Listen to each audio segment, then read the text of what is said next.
Welcome back to Prime Arcana, the Scourge Garden.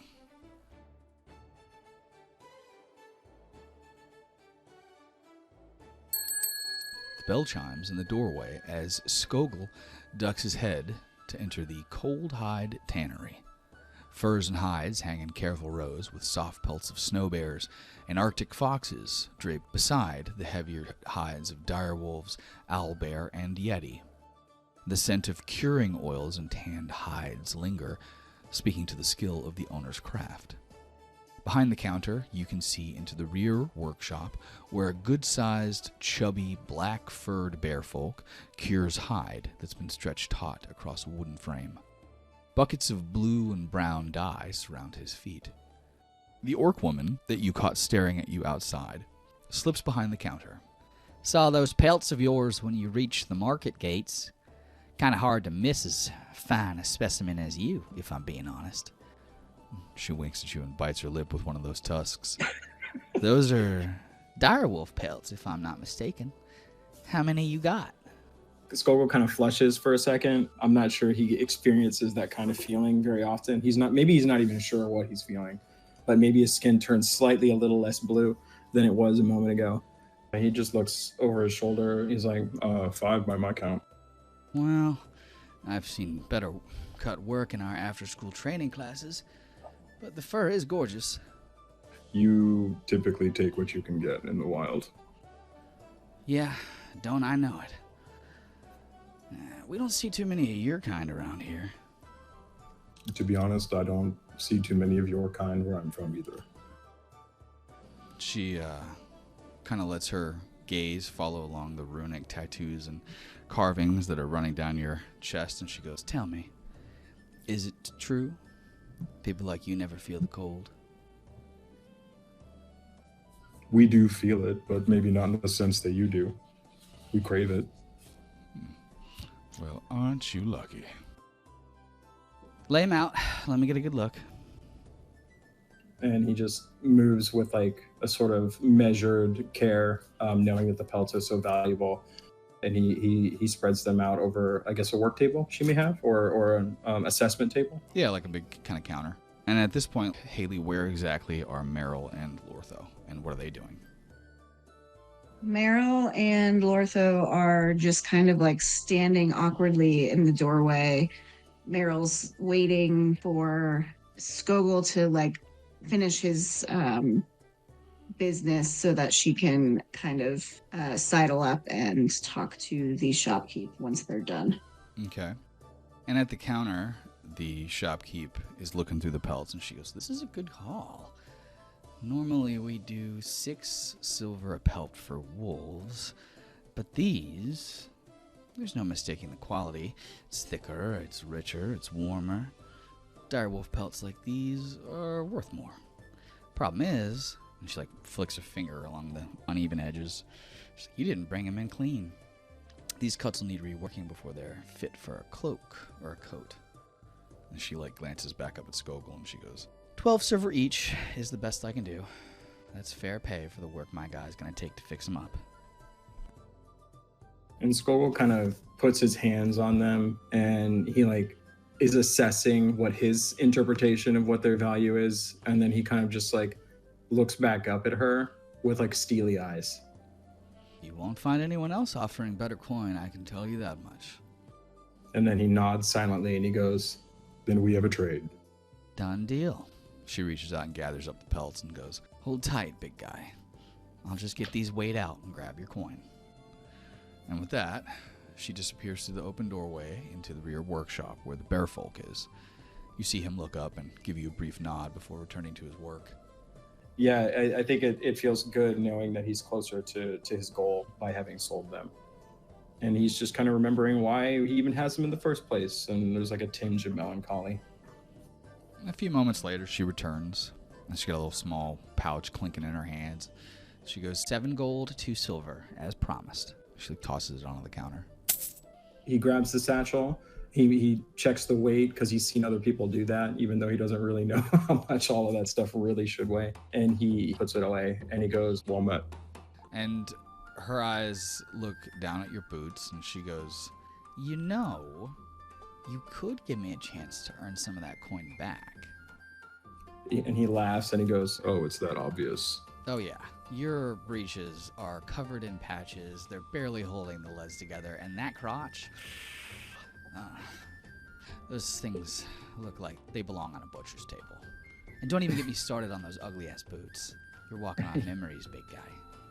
Yeah, maybe it's time to restore some of these. Okay, let's talk about what it would take to kit me out. You have something that'll fit me. oh, damn.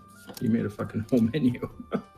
All right, we're definitely getting the boots. Yeah, boots are pretty high value. Let me just look through this real quick. And while Skogul is looking through this, what is going on with Meryl and Lortho?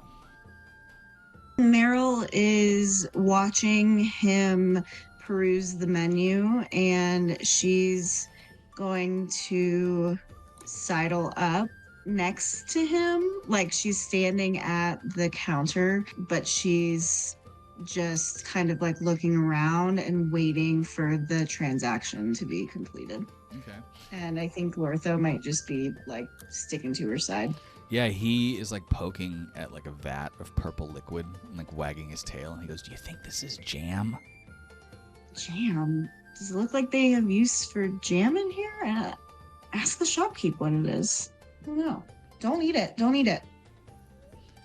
Yeah, let's, if I repair the boots, that improves essentially nothing about its qualities except the fact that it's more resistant to tearing and whatnot. Like, which is like a better value, actually? New boots or repaired boots? I think you mentioned something in chapter 1 about how like there's like your toes are sticking out of one of your boots. Yeah. So All I right, would so say let's get new boots. Okay. We'll do new boots, and then I'll do the glove and breeches patchwork. So we're talking 4 gold for the new boots, 4 silver for the patchwork stuff. He's already got a hood, but you know what? Let's go ahead and fix that. So that's another gold. Yeah, and I think that's good because yeah, he doesn't really need any of the premium goods. So let's do fur-lined hood, 1 gold, new boots, 4 gold, so that's 5 gold total, and then silver repair for the gloves and breeches, so that's 4 per, I guess. So 5 gold, 8 silver. okay, go ahead and cut that off your character. Yeah, let sheet. me just do this math real quick. Okay, what's the conversion to gold? How many silver is gold? 10. And I got 2 silver. Okay, she's got it back. While she's there, he kind of like looks down at these what is the race of Maryland, or what was it, Erskine? Volpine. Volpine. He looks down at them. He's like, Oh, you two are still here. Yep, still here. Are you looking for fine leather goods as well, or? No, Lortho's family gives me all the fine leather goods I need. My dad makes shoes. Look at these, and she like holds her foot out to show him her very well worn leather boots. They're just like covered in mud. And that Well- red mud from Bludmuk yesterday or this Mhm. morning. Mom, better state than mine. How do you come by your hides? You just be out there hunting? You just be out there taking down big beasts? Yeah, pretty big. I would say pretty big, right, Lortho? I don't hunt. I'm making a joke, Lortho. Come on, follow along. Yeah, oh yeah, Meryl's killed like the biggest of biggest. yeah. I'm So our village's 3rd best hunter, actually. I would say you're the best at this point. Oh, that's right. She like looks down at her feet because she'd forgotten. Just for a moment. About Kale. I'm our best hunter. Ah, some wounds that run deep. I recognize that look. I suppose I'll be getting my goods soon, and then I will be leaving. Okay, we'll probably be leaving too. Where are you Yeah. leaving to? I have some things to find and some sights to see. Sights to see. Do you think he's being purposefully mysterious? She like looking at Lortho. Or do you think he just really doesn't want to tell us where he's going? I just think he probably doesn't like small people. Oh. She like looks him up and down because he is twice her height. She's like, yeah, I guess maybe we do seem like we're a little bit underfoot. And then she kind of like busies herself looking at the stuff behind the counter. Yeah, and Skogul kind of hears the way that they are talking about themselves, and he goes, almost to himself, he's like, I don't think people much like giants, so best keep our distance then. because, realizing it, these two are following a giant around, right? So they're like the only people who are just like broing down with a giant. So what does that mean to people's perception of them? Skogul's so big, I don't even know if anybody noticed the two of them. Oh. Yeah, I mean, I figured now that and she's, I guess, trying to keep her voice like slightly low because the orc is like actively preparing his stuff for him. She's like, now that you've given them a hefty sum of money, maybe they'll give us some information that we need. Well, if my bounty can in turn return information and a bounty of information, why not? The clerk is like, bounties? Are you guys bounty hunters? Bounty hunters? What's that? Bounty in the sense of reward. Ah, Calm yourself. gotcha. Well, you just kind of No. had that look about you. Not the little ones, but you. I've always looked rough. And she just, You look nicer than some of the larger people we've met. You might have to tell me about that sometime. But where are my boots? slow down, big guy, hold on. And like you watch her finish like sewing up like the little tag that like has their name, like the company's name, like listed on the heel, like putting a little thing in, hands it to you. He like picks them up, inspects them. I guess his toes have been out this whole time. he looks down at them and he's just like, I suppose this is a bit uncivilized. and he starts putting them on. These are quite comfortable, thank you. He just like looks at the little vulpine and he's just like, Well, now's your chance. So, since you've helped our friend out here, I was wondering if I could ask you if you know anything about where someone named Ruvidon Kaskar lives, maybe his family. Her eyebrows definitely raise. You got business with the Kaskars, little one? Yeah, we're here to see them. I mean, we heard some gossip that he might have passed today, but it's really important that we find them. They have something of ours. It's a right mess. Can't say I know much about what happened, though. Word of his death definitely kind of has spread through the city like wildfire, but details are pretty murky. But, I mean, everyone in Frostfaire knows the Kaskars. They're one of the 8 families that helped bankroll the city's founding. Hell, they've built half the buildings you've probably walked past already. She's like, wow. And Lortho's like, I bet they have a lot of gold then. And then the orc kind of like stifles a laugh at his naiveness. And she goes, yeah, you could say that.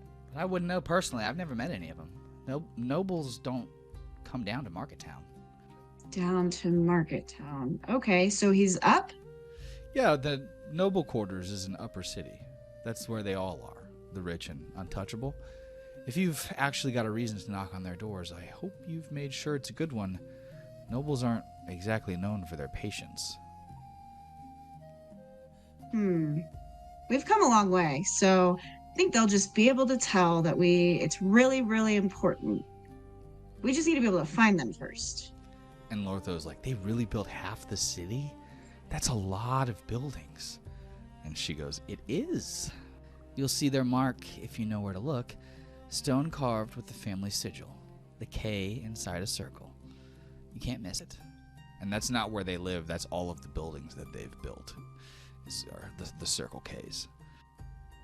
Wow, sounds like we're meeting someone really important. I wonder if they could give us tips on how to rebuild some of our buildings. And I mean, the architecture here, just wow. Lortho's like, I like it, but it doesn't really feel like us, though, does it? I guess not. It's pretty fancy. I mean, the materials are completely different, but I don't know. Knowledge is power, right? Yeah, I mean, maybe like 1 or 2 buildings might not be bad. Okay, so circle with a K inside of it, and they are in the upper part of the city. I think that's pretty good information to have. I think maybe we can find them. Thank you. She's like, you're welcome. Did you guys want to take a look at the offerings here or anything that we've got? I mean, I know that you're covered in your own fur, but we do have some stuff that you might enjoy. And if you're looking to sell, she like pulls a straight razor out. We do take improvisational fur. Improvisational fur? What does that mean? Well, think of it like a haircut. Meryl narrows her eyes. She says, I'm going to pass, thank you, but we'll probably be back when we tell you how it went. We should have more money at that point, so I think it'll be a better trip for us to come back before we leave. But we'll remember where you are. Never forget a place. And she like taps her forehead. Sounds good to me. I'll be here waiting. She like looks up at Skogul. He just chuckles and he goes, improvisational fur. What would you call it? On the spot fur? Fur delivered? Fur al dente? Fur al dente. He just keeps chuckling to himself because he really didn't expect that. I guess any opportunity to make gold. She nods and she goes, well, I am a businesswoman. And I respect that. Thank you. You're welcome. And then he kind of starts making his way towards the door. While not exactly being truthful before, do you know where one might find the Bounty Guild? She goes, ha! I knew you looked like that. You're not just bringing down beasts, are you?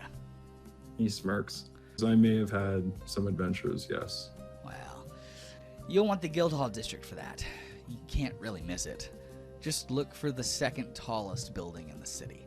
The one that's not bolted to the giant pink crystal.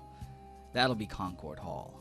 It's where all the politicians are, making decisions nobody asked for, collecting taxes nobody wants to pay, and talking circles till their mouths fall off.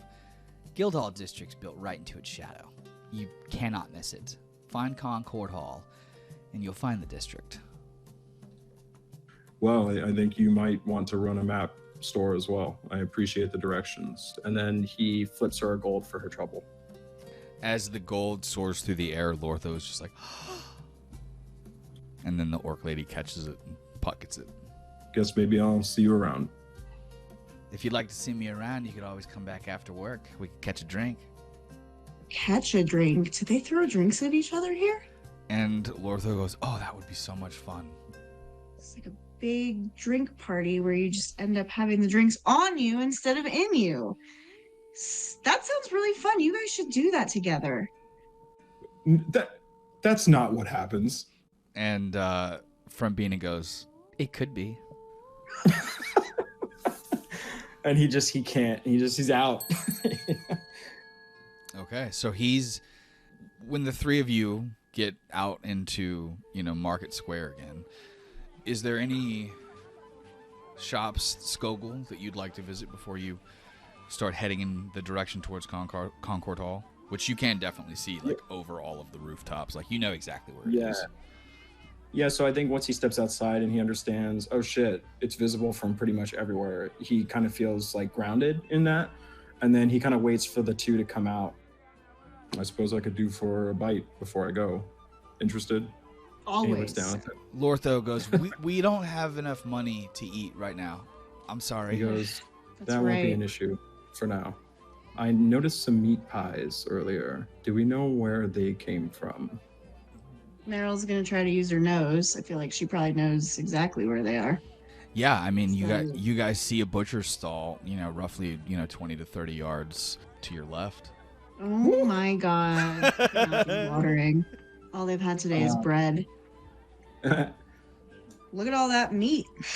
She just points over to the Iron Cleaver meats. All right, let's go grab a bite. Maybe I can find out a little more about why you're here. And as they're walking, it doesn't take long to, get over there.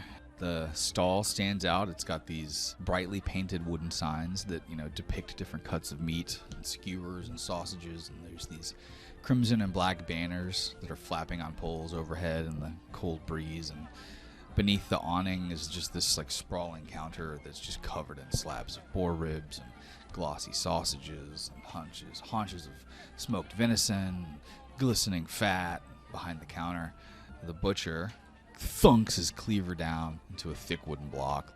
When Skogul and Meryl and Lortho duck onto the stall's low awning, he looks up at your massive frame. This Minotaur is not used to people being bigger than him. Either I've hit my head or a walking glacier's come to buy some sausage. What can I do for you, big fella? What do you have for long storage meat? Well, we got boar jerky, we got smoked venison, we got cured goat. If you're feeling fancy, we got a little frost-salted orcan from the southern squalls. They're like killer whale creatures. Keeps longer than you'd think. Good for the road. How about an assortment? What can I get for, what's the average cost of meat here? Jerky's a copper per strip, the venison's silver a It's pound. really- Goat's 5, but you'll get more fat for your coin with that, and the orcan is 5 silver a slab. It's best in the market, though, I can assure you that. Okay, so he's gonna plunk down 1 gold. Give me half its worth for this, and then whatever they want for the rest. You could, for the 5 silver, you could get 1 pound of goat meat. You could get a slab of the orcan. You could get 5 pounds of the venison, or you could get 50 pieces of jerky. Okay, yeah, so how much are the meat pies? The meat pies are 2 silver apiece. Yeah, no, after he puts down the 1 gold, after asking for the assorted meat, he looks down to the Volpine and he goes, And what would you like? Lortho is just like looking up at, his head is like swiveling like back between like Meryl and Skogul and the just assortment of food. Like he's just like completely unsure what to do. Wow, you are generous. And then she looks at the butcher and she says, well, actually, she looks at Lortho and she's like, we could get enough jerky to like probably last us through our trip home.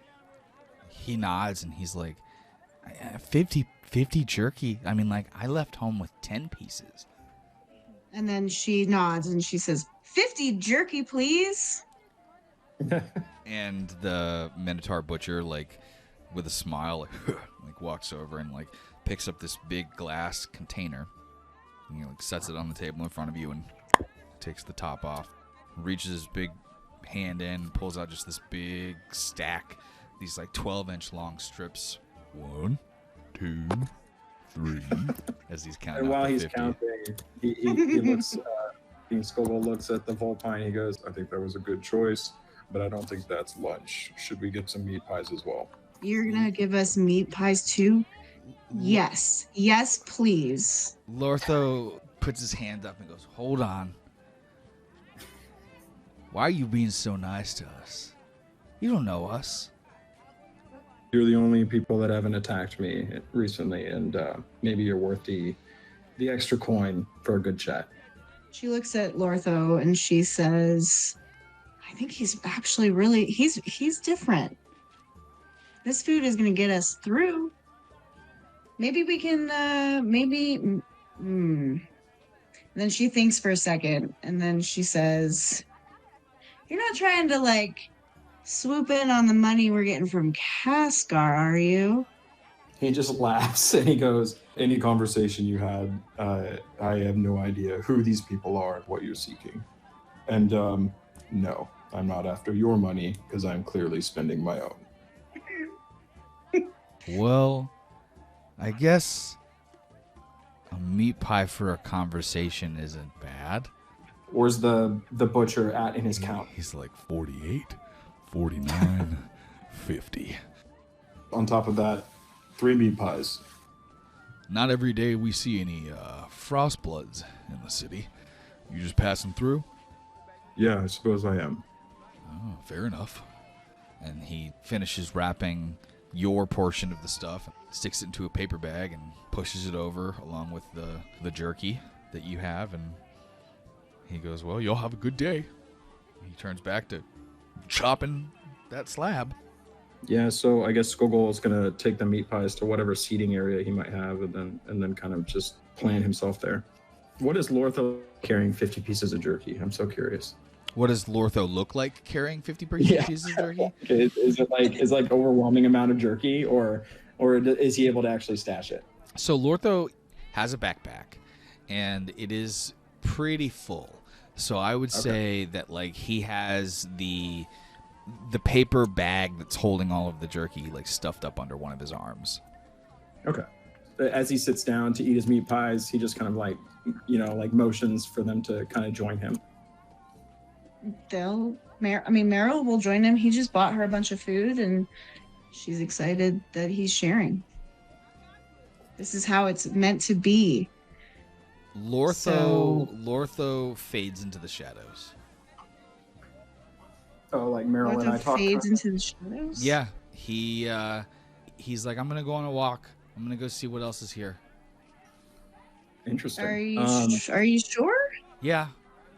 Thank you, Mr. Skogul, for the meat pie. Don't eat that all too fast. It's gone already. He's already like... Yeah, he's licking his fingers. He's like, I won't go too far, Meryl. I'll be within earshot. Okay. And then he wobbles away. Yeah, so I guess Skogul just starts eating as he watches Lortho walk away. I take it you two don't spend too much time apart. Well, actually, we've only kind of been friends for like a month and a half, but we haven't spent any time apart since we left home. She's kind of wondering if she should go after him, but Skogul did just buy them like food to get them through the rest of their trip, so she's also wants to be polite. Yeah, I can just like picture this little character like taking a bite and then like looking away, like looking for Lortho, taking a bite and then like looking away, and then Skogul kind of picks up on that and he goes, It's okay. We don't have to sit. I feel uncomfortable here anyway. What I'd say is I did notice that you have the same wildness that I can feel in myself, and I think we share a little bit of that. So I figured it was worth a chat, but talking really isn't my forte anyway. And she kind of like cocks her head and looks at him and then looks back to where Lortho like disappeared into the shadows. And she says, he might be upset because you kind of look like, well. And then she kind of looks down because she's not really sure if she should continue. You kind of look like the people that just destroyed our village. he kind of gets a pretty grave look. Describe them. Well, it was a lot.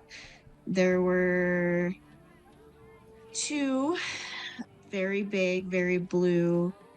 I mean, they were bigger than the trees. They were huge. They were like mountains. He looks down and he goes, did they have a wilder sense than you're used to seeing? Well, I'd never seen anyone like that before. Ever. They came and they destroyed our town. They brought a bunch of hill giants with them. It was bad. I'm definitely sure they're giants that you encountered were anything to do with where I come from, but it does sound possible. I will say that I am not one of them and haven't been for a very long time. You're a lot smaller. He just chuckles. He's just like, that's funny coming from you. I mean, I'm average height for my clan, so. Yes, she's not. That's what she's we tiny. all say. She's not. Yeah, but he chuckles and he goes, Well, I'm glad you survived, and I guess I'm glad to have met you. It seems like we're both on a mission to find something, so maybe we'll see each other again. and he pops in the last piece of his meat pie. Maybe. I don't know if Lortho is, she kind of just looks after him. He I mean, there are a lot of reasons to be wary of strangers, but almost everyone we've met so far has helped us. Well, I certainly can't say the same. But of some of the ones that I've met, I've learned you must cherish a good encounter when it happens. And he stands up and he looks down at her and he goes, until we meet again. And she finishes her meat pie and she says, I'm sure we'll run into each other. You're kind of hard to miss. But I'm glad to know that you are, not in the habit of pillaging villages. He chuckles and he goes, that hasn't been something on my repertoire for longer than I can remember. And he looks away into the crowd and he goes, You should probably catch up with Lortho before he eats all that jerky. Well read. That's funny. But thank you. This generosity was, unnecessary, but we appreciate it. I hope you find what you're looking for. And you as well. Although it seems that you dropped something. And then he points at his seat and then walks away. And in it's a 1 gold coin. She picks it up. She does that thing where she bites it. And then she says to herself, oh my God, Lortho's going to love this. Because she noticed he was like watching the gold flying through the air earlier. And then she's going to head off to try to find where he wandered off to. Woo! I'm going to add that to my gold. Yeah, I think Skogul just makes his way out of the market, and he's just heading towards Concord Hall. So she sees him at the fishmonger. He is kneeling down, and he's got his backpack out, and he's pulling his tackle box out. She goes up to him and says, he gave us some more gold. And he looks up at you, and he's like, oh, wow, that's great. What else did you learn? Well, he said he doesn't know the people that attacked our village. That's what someone who knows the people who attacked our village would say, though. And she kind of like looks back towards him and then like where he disappeared to, and then looked back at Lortho and said, I mean, he was being really nice to us. And he's like, that's good. I'm thinking about selling this. And like he like holds it up to the fishmonger, and as you see, it's this gnome who is like looking down and smiling, looking at it, and Lortho's like, it was my grandfather's. This guy said that he'd give me 2 gold for it, and I was just thinking that, you know, since I can't fish it all here anyways, that it would help us out, and that we could use, you know, the money for I don't know, finding Ruvidon or whatever. I don't think you should sell something that your grandfather gave you. I mean, we have other things. I can sell my longbow. No, you need your longbow. That's a weapon. I can't use this. And the fishmonger said that I could buy it back. And the gnome like smiles. He's like, yeah, I'd hate to see something like that go without a chance to find its way back to the hands that loved it. And Lortho's like staring down at it like, 2 gold would add a lot. I have 3 gold, 8 silver, and a copper. I don't think you should sell that. I just think that probably means a lot to you, and I would hate to see you part with it. He looks up at the gnome and he's like, how much money does it cost to go to the noble quarters? And the gnome's like, well, no money. You just walk there. Don't worry about it. We have 3 gold now. And if it comes to it, we can just come back down and reevaluate. But Lortho, I think that's too meaningful to part with. He looks back down at the tackle box and he's like, all right, well, I'll keep it in my back pocket. Well, not my back pocket, but my backpack, I guess, just in case. 2 gold is 2 gold. Can I come back and offer it again? And the gnome's like, sure.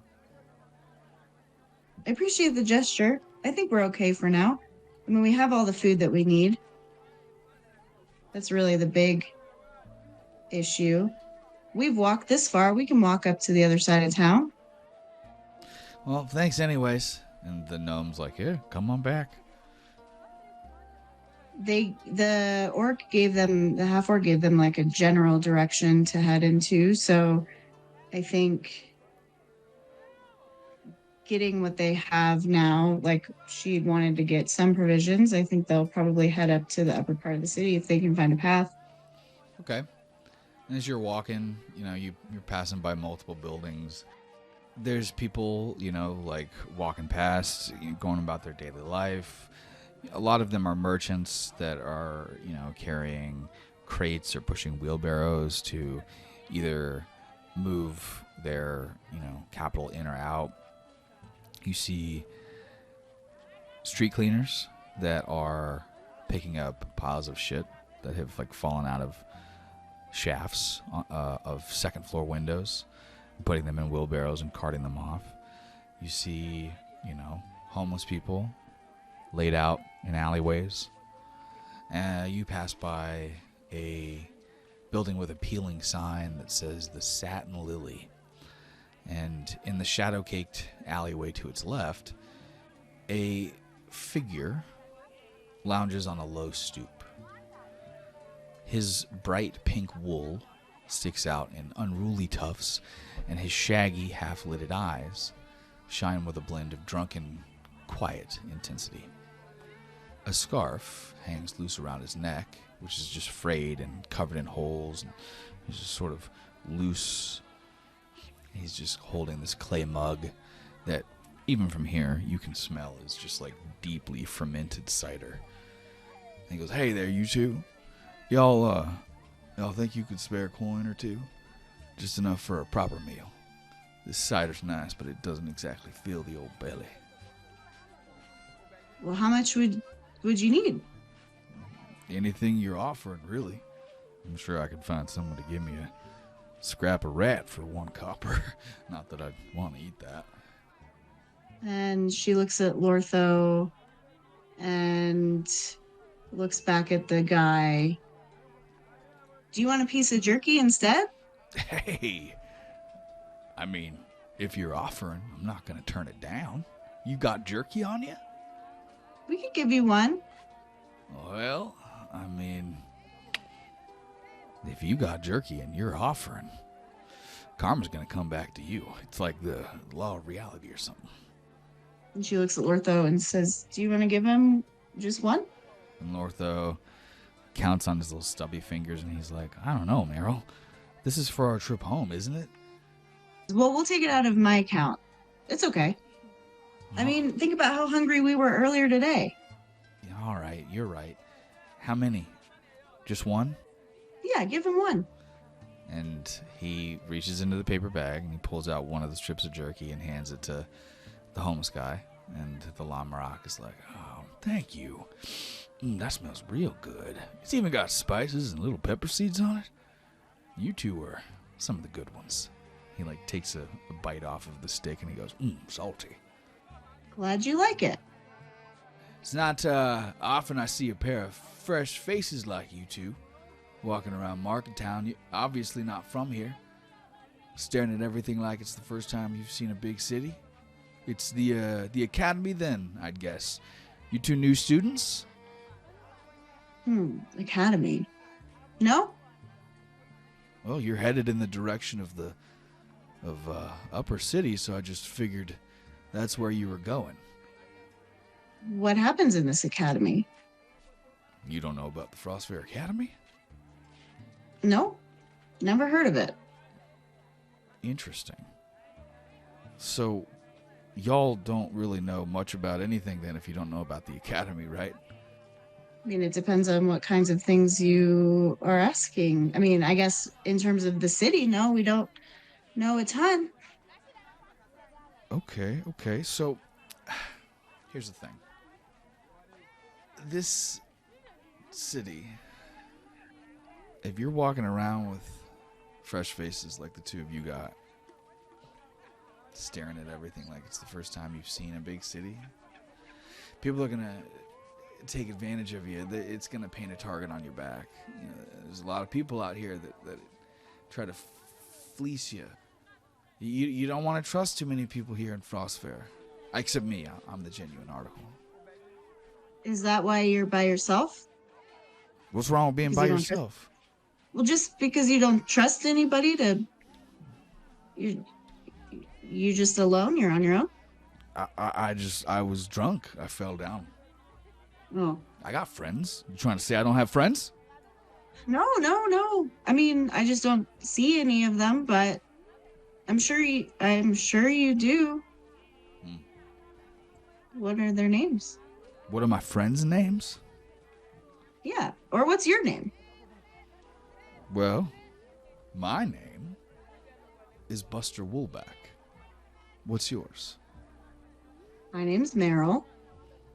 If you need a guide through the city, I could do that for some more jerky or gold. Keep you from getting fleeced. Hmm. Who knows more about fleece than a llama? Meryl kind of like cocks her head and laughs a little bit and says, we're just trying to go to Upper City, and I think if we follow this path, we might be able to find our way up there. But if we get lost, maybe we could follow our path back down and then ask you to help us on our second attempt. But I think we've got it. I think we can find our way, Mr. Buster. Well, don't say I didn't warn you. And he sits back down on his stoop. And she says, but enjoy the jerky. Thank you so much.